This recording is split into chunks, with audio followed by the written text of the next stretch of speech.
today I'm on the road again, and this time it's to collect a bike. Motocross has always been my primary form of fitness training, and this year my Dow Racing Honda team has supplied me with a CRF450. So I've just been informed that it's ready to collect, so let's go.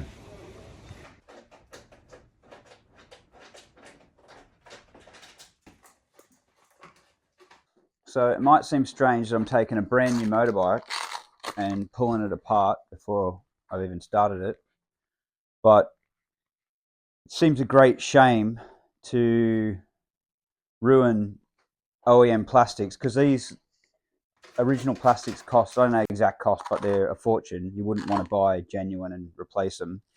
So it seems a shame to ride with those and ruin them, because for a couple hundred you can buy aftermarket plastics which do the job. And if you've got friends that have had these bikes before, like I do, you can get plastics for free. Thanks, Gordon. So I'll just put plastics on it that are used but do the job, and then it keeps those perfect for the person that's going to buy this bike after I'm done with it, and they'll get a much nicer, fresher looking bike. So that's why I'm doing this.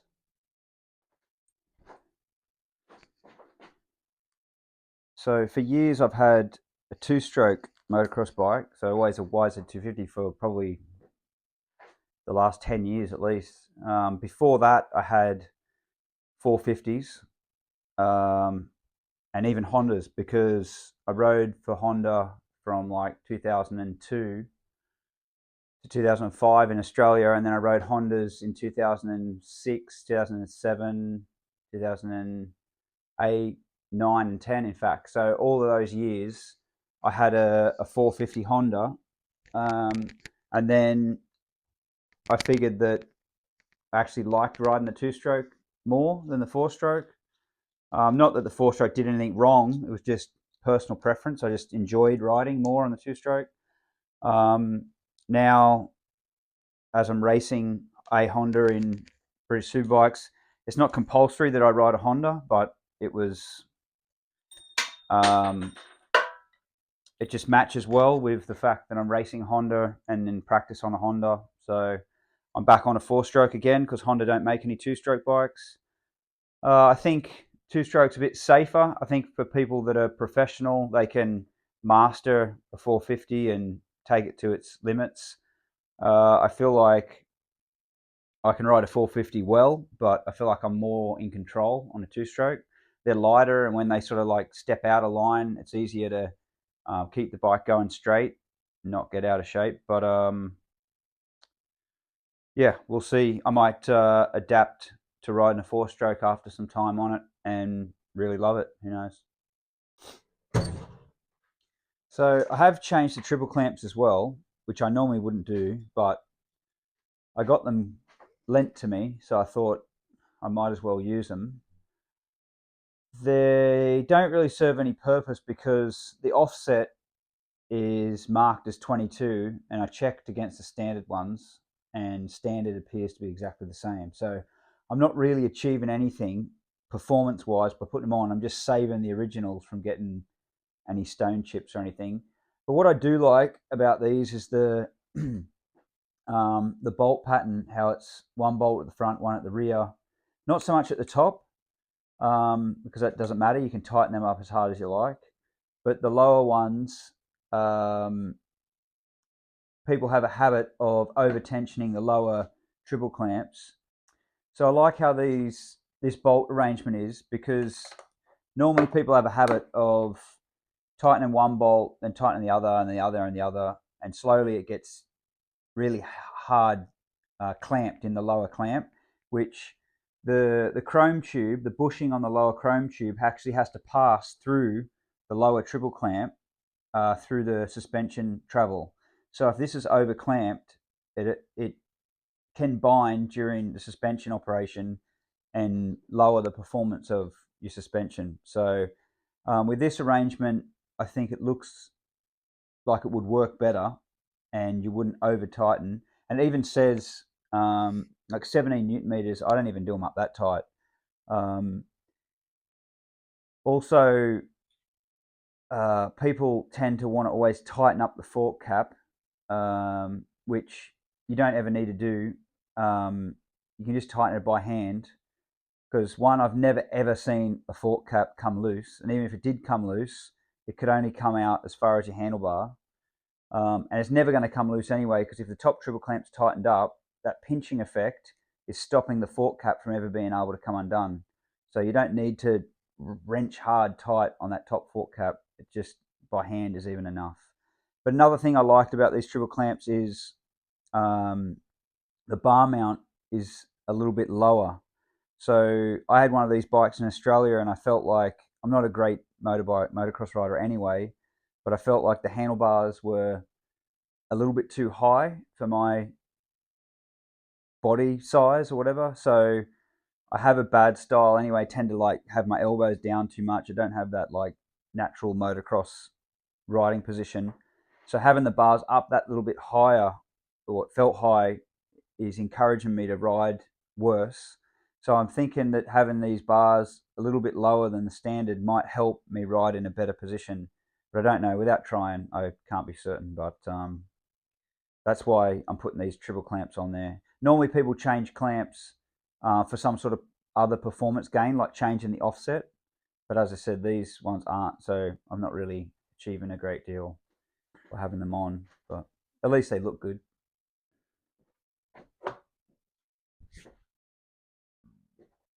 So I've just sat on the bike and been feeling the levers, and I don't like the angle of the lever, so I'm gonna bend it to suit my preference.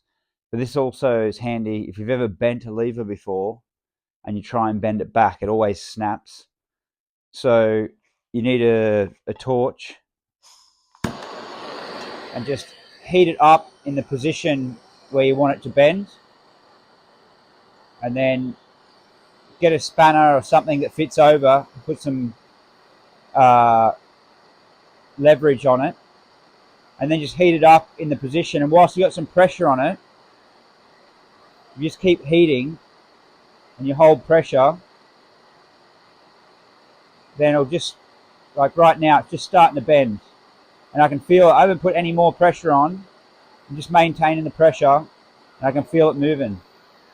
And if you're worried about overheating any of the rubbers, obviously I've got the outer rubber off already, but if you're worried about overheating the rubbers inside, just put a wet cloth, or wrap a wet cloth around that area, and then the heat won't transfer enough into the master cylinder to do any damage. And then once that's cooled off, then I'll be able to feel that it's in the right position. That's the rubber I was looking for. So obviously you take that off, so that won't get affected, but the rubbers inside the master cylinder are a long way from the heat, so you won't do any damage. That feels better.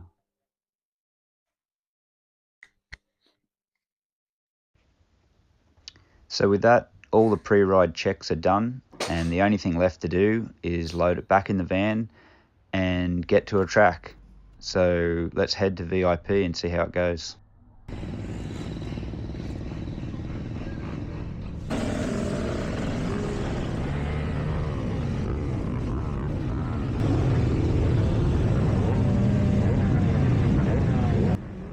When I started out as a kid, everything was two strokes, and my goal in life was to go Grand Prix racing, you know, and go 105, 250, 500 in Grand Prix like Mick doing, you know. But you know, that all changed. Everything went into this four-stroke generation, and I followed the pattern, and I rode 450 motocross bikes for years, and I kind of got to a point where I was going to the track and I was riding and I was, you know, doing all the things that I would have always done before, but I kind of like, it wasn't like I was motivated to ride. I was trying to find motivation in like, it's training, I need to do more laps, and I'd imagine, you know, the moment where I was about to pull in and pack up for the day, and I'd say in my head, oh, my greatest opposition is going to do another 10 minutes. so then I'd go and do another 11 minutes. You know what I mean? Like it was sort of like I was forcing myself to do the workout. Where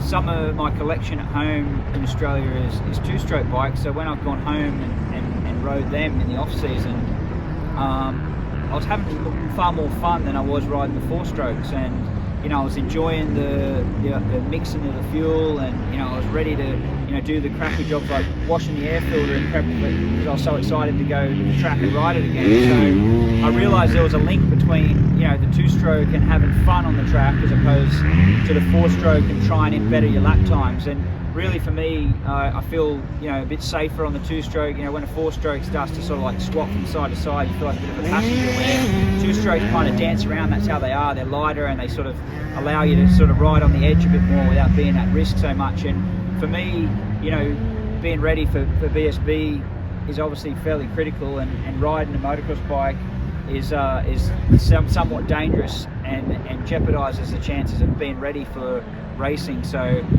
for me, the two-stroke is the safer option.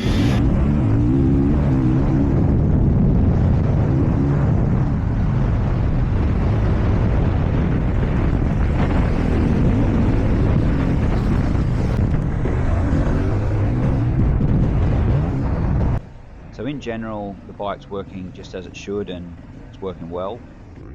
And it'd be easy to find someone that could ride the bike faster than I can with it just as it is in the standard form.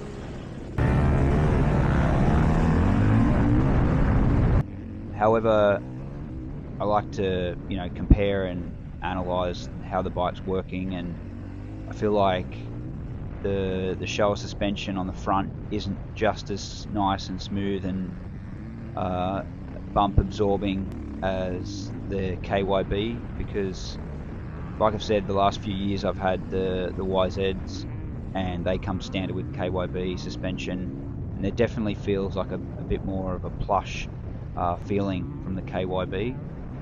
And I'm sure some adjustments to the suspension might be able to get that same feeling, but that's what I feel anyway. And then the rear seems to be working quite well, but I feel like it's already compromised in the fact that I've got 100mm rider sag, but to get that I've got 45mm of free sag or static sag. So I'm between two of the sort of ideal positions. I'd like to go maybe a little bit more with the rider sag, but then I'm way too far out on the free sag, and I'd like to end up with less free sag, but then the rider sag number would be too small. So I'm kind of compromised on the rear, and these numbers suggest that the rear spring is too heavy for my weight. So I think the rear could be improved with a softer spring, and tailor those the preload versus sag combination. And to get the front more plush, I think it would take more than, you know, just the external adjustments. I think maybe an internal setting might be an option. We're using K-Tech suspension in British Superbike, so I might look into what settings K-Tech have and see if we can maybe get this front suspension a little bit more plush, so I can, you know, feel more confident in turning and what I need from the bike. And, you know, as a byproduct to that, we might even end up going a bit quicker, so that'd be nice too.